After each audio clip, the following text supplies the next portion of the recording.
শিক্ষক ক্লাসে পড়াতে পারেন না, ছাত্রদের ভয়ে ছাত্রদের হাতে লাঞ্ছিত হচ্ছেন, অপমানিত হচ্ছেন, পদত্যাগ করতে বাধ্য হচ্ছেন। ঠিক এই সময়ে চলুন আমরা দুহাত তুলে ভগবানের কাছে প্রার্থনা করি, তুমি আবার পৃথিবীতে অবতীর্ণ হয়ে অসুরগুলোকে, দানবগুলোকে ধ্বংস করো। ভগবান আসার সময় আমার মনে হয় হয়েছে।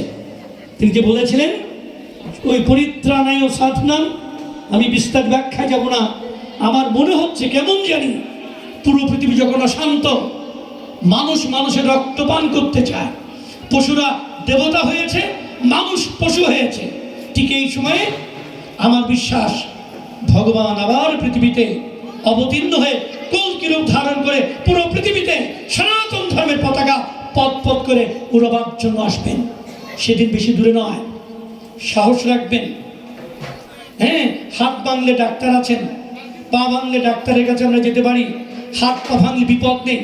একজন ঋষি বলছিলেন সনাতন ধর্মের হাত ভাঙলে বিপদ নেই, পা ভাঙলে বিপদ নেই, মাথা ফাটলে বিপদ নেই, কিন্তু সাবধান, মন যদি একবার ভেঙে যায় বিপদ অনায়াসে আপনাকে ঘিরে ধরবে, আপনাকে আহ্বান করবে। কাজেই মন ভাঙাবার কোনো সুযোগ নেই। আমরা মনটাকে যাতে ভেঙে না দেই, ভাঙতে না দেই, মনটা যাতে আমাদের ভেঙে না পড়ে।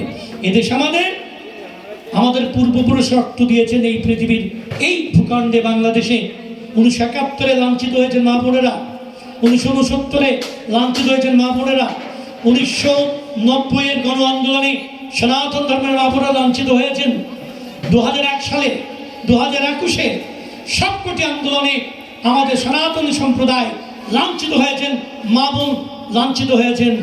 আবার সেদিন 5ই আগস্টের পরে সনাতন ধর্মে বিশ্বাসী যারা, তাদের উপর অত্যাচার নিপীড়ন শুরু হয়েছে। আমি অনুরোধ করব, সংঘবদ্ধ থাকতে হবে।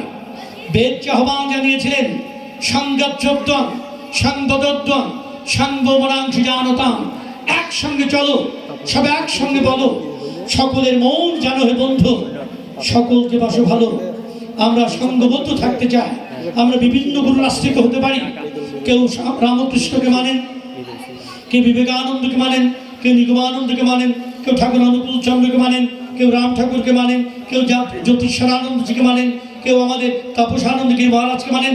আমাদের গুরু ভিন্ন ভিন্ন থাকতে পারেন। সেই জগৎ গুরু ভগবান শ্রীকৃষ্ণ আমাদের আদর্শ, আমাদের চেতনা, আমাদের ধমনীতে, আমাদের শিরায় উপশিরায় ভগবান শ্রীকৃষ্ণের সেই রক্ত প্রবাহিত।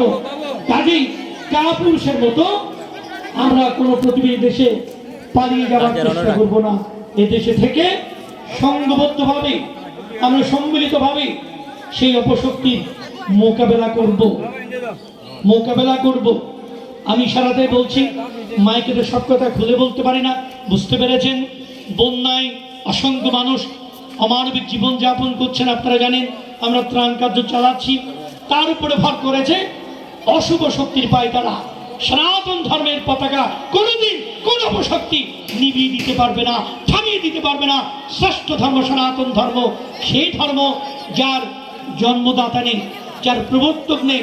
পৃথিবীতে প্রথম যে ধর্ম সৃষ্টি হয়েছিল, সাহস করে বলবেন সেই ধর্ম তোমার ধর্ম নয়।